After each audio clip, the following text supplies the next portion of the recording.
Let's get as far as building mux2 in syrup. I've already defined mux, choosing between x and y on the basis of the control bit c. And now I'm scaling up to mux2, which takes 5 input bits and has 2 output bits.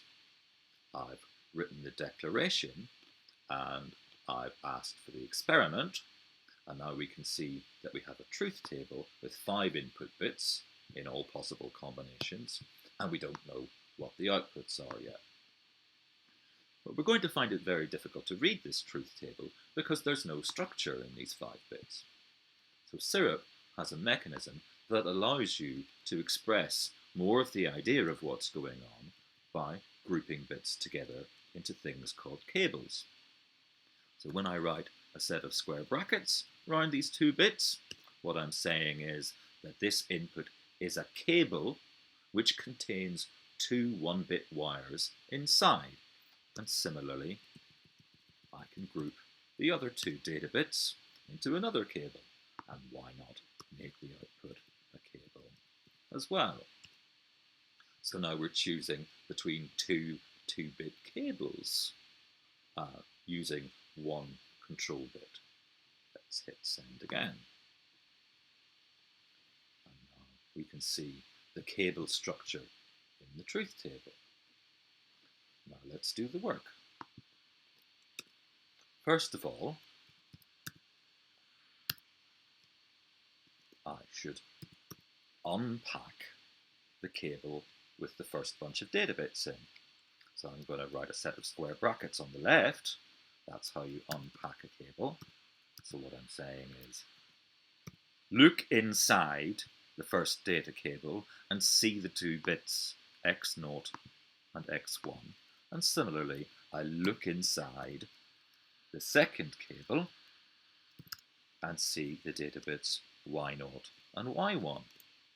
And then on the right hand side, I'm going to give back a cable signaled by square brackets with 2 bits inside called z1, z0 and z1. So now what I have to do is explain where z0 and z1 come from. And just as on the board, I'm going to get them both by doing a mux. For z0, I'll use control signal C to choose between x0 and y0. Then copy, paste, and changing the zeros to ones, I get z1 by choosing between x1 and y1. Let's hit send. Alright, and now we can see in the truth table that when the control signal is 0, we get the first cable, and when the control signal is 1, we get the cable on the right. However, this declaration is still quite repetitive. We're referring to 2-bit cables rather a lot. So what we can do is give the concept of a 2-bit cable a name by defining a new signal type. Syrup lets us write type definitions. I define the signal type 2 in angle brackets to be equal to a cable with 2 bits in it. And now everywhere I have such a cable, I can just give the signal type 2.